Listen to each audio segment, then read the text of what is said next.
Magandang araw sa inyo lahat. Muli naman tayo nagbabalik para maghatid sa inyo ng panibagong video.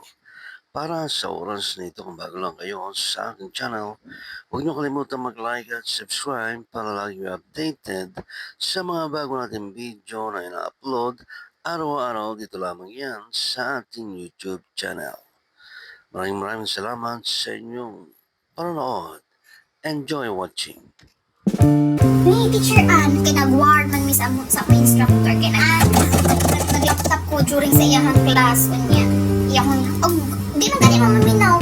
Gawas mo padungon ko mo gawas mo barot na ako gibilitan ko sa mga classmate mo tagaw. Basta lalo sa mo ako gihata ang flowers. Iba daghan ako kay na chismis.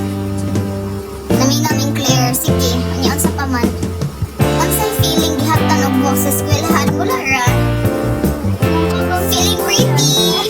Dana juga. Magoy pa nag-present. Asay ko pa TMC, taga-Baiso. Everything and all. Kami mo ay chismis with up. Kami mo ay chismis. Yes, uy.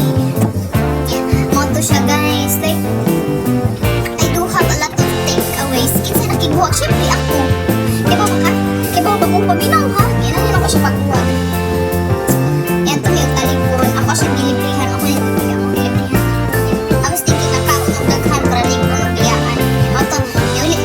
Boarding house. Nang may mga things dito ba? Dito parang magibilin. Ako ang printer kay.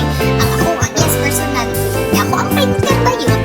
Kaya nga kaiwas kong boarding house. Ano ko parang nag-private na boarding house. Kaya lagi, poor pa ko kaayo. Di mo ko lang suportahan. Wala siya akan ako sa piso. Kaya silang namaran dito. Itang nagnanikang mo. Anya, pathetic. True. Kinsa ako or ang ex. Tapos, manang tanga pag uli ng sugar iyang boarding house. Ako ang chipos ko ang mga damit. Sure, mga ingo, pagkamantinda siya, ito ako siya bilang, dili na ko. Kasi the exact words ako ingon, dili na ko. Mantay siya nga, ha? Dili na ka? Kikapoy na ko. Siya pa kaway. Di na lagi ko, inana.